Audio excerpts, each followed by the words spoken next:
In die 600ste jaar van die lewe van Noag, in die 2de maand, op die 17de dag van die maand, op dieselfde dag, is al die fonteine van die groot watervloed oopgebreek en die sluise van die hemel is geopen. Daar's baie inligting in Genesis 7 vers 11. God se woord beskryf hoe hy die droë land op die 3de skepingsdag vanuit die water laat voortkom het. 'n Sekere hoeveelheid van die water wat eers die aarde bedek het, is heel waarskynlik in hierdie proses in en onder die droë land vasgevang. Trouwens, geoloë het uitgewerk dat die rotse in die mantel van die aarde steeds genoeg water in hulle minerale struktuur bevat om die oseane so wat 10 keer oor vol te maak. Hierdie figuur wys vir jou waar die mantel van die aarde is.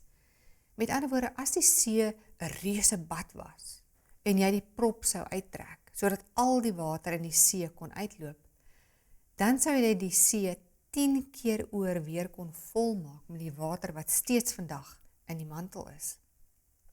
Die oopbreek van die fonteine volgens Genesis 7 vers 11 impliseer 'n vrylating van vuurwarm magma gemeng met stoom, wat die aardkors deurboor en oopgeskeer het om reuse riwe wat duisende myle ver strek reg om die aarde te vorm. Hierdie riwe, dit is die rooi kleure in die figuur, is in die 1950s ontdek en volg 'n enorme sirkelroete reg om die aarde om die heel langste bergreeks met 'n lengte van 74.030 km te vorm. Die vuurwarm magma het massiewe hoeveelhede water in superwarm stoom laat verdamp, wat tot in die atmosfeer gespuit en toe weer vir 40 dae lank as intense globale reënval teruggeval het, tesame met die stormreën soos in Genesis 7 vers 11 beskryf word. Die magma wat uit die riwe opgedruk het 'n nuwe oseaanvloer begin vorm, wat so warm was, dat het opgewel en die seewater opgedruk het. Die seevlak het dus dramaties gestyg en die landdele is oorspoel.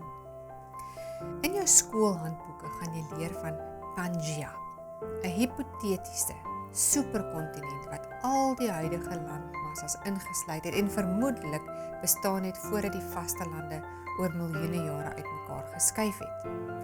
Maar soos ek nou vir jou verduidelik het, alhoewel ons 'n idee het, weet niemand presies hoe die kontinente voorheen in mekaar gepas het en hoe groot die superkontinent in werklikheid was nie.